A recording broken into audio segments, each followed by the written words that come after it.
नमस्ते सर्वांना, उज्ज्वला जर्नी या माझ्या छोट्याशा ब्लॉगमध्ये माझ्या यूट्यूब फॅमिलीचं मी स्वागत करते।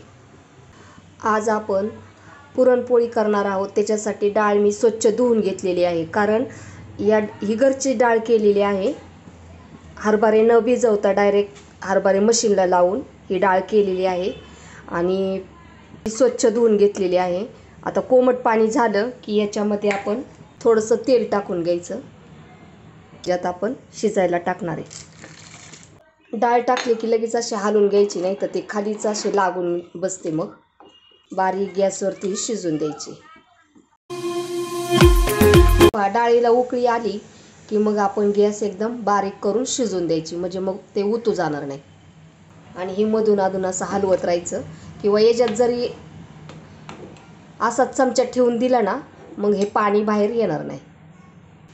डाळ अजून चांगली शिजलेली नाही आणि पाणी कमी पडले तर गरम पाणी आपण याच्यात थोडंसं ओतून घ्यायचं।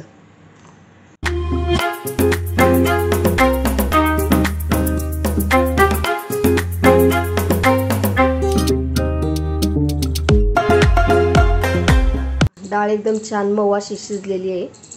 आता आपण गॅस बंद करू। अशी पुरण यंत्राची जाळी ठेवून आपण त्याच्यावरती डाळ ओतून घेऊयात।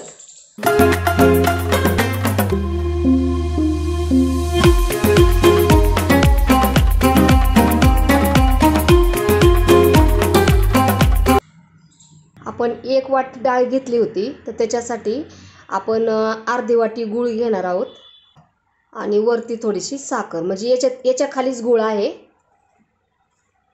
गूळ आणि साखर दोन्ही मिक्स आहे, हे आपण याच्यात टाकून घेऊयात। हे पहा, आता हे सर्व मिक्स करून घेऊयात।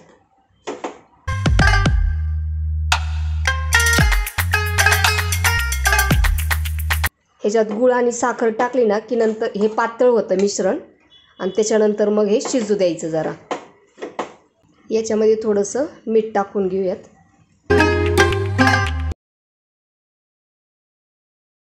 पुरण परतत असताना ना गॅस अजिबात मोठा करायचा नाही, कारण मग खाली तळाला पुरण लागतं त्याच्यासाठी। आणि असं वरचीवर सारखं हलवत राहायचं। मग हे सुक्कं झालं आणि गूळ विरघळला ना की मग हे बंद करायचं आपण गॅस। नंतर मग अजून पुरण ओलंच आहे आणि नीट परतलं गेलं नाही। पुरण परतत असताना घाई करायची नाही। कोण मोठा गॅस करून पटकन आटून घेतं, पण ते शिजत नाही मग ते व्यवस्थित। मंद गॅसवरतीच ही सर्व प्रोसेस करून घ्यायची। बडीशेप चांगली भाजून बारीक करून घेतलेली आहे, ती आपण याच्यात टाकून घेऊयात। याच्यामुळे काय होतं, ज्यांना पोळी खाल्ली की त्रास होतो ना, त्याच्यामुळे होत नाही पहा।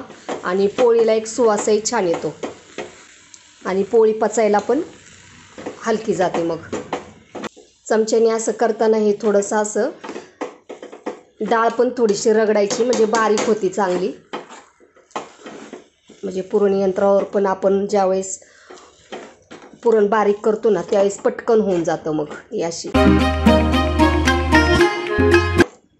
आता निम्मीत इथंच आपली बारीक झालेलं आहे पुरण। आता आपलं पुरण छान झालेलं आहे। आता आपण गॅस बंद करूया। हे पहा, आता जर त्याच्यात ओलावा असेल ना तर चमचा मग असा पडतो, आणि आता हे चांगलं घट्ट झालं व्यवस्थित, तर चमचा असाच उभा राहतो। त्याच्यामुळं आपलं पुरण झालेलं आहे असं समजायचं। आणि गॅस बंद करते मी।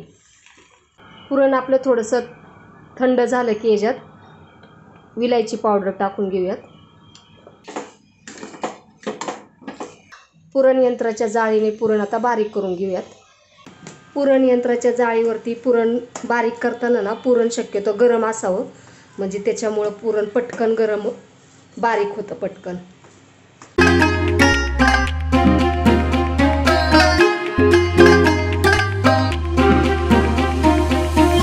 पुरण मस्त बारीक करून झालेलं आहे।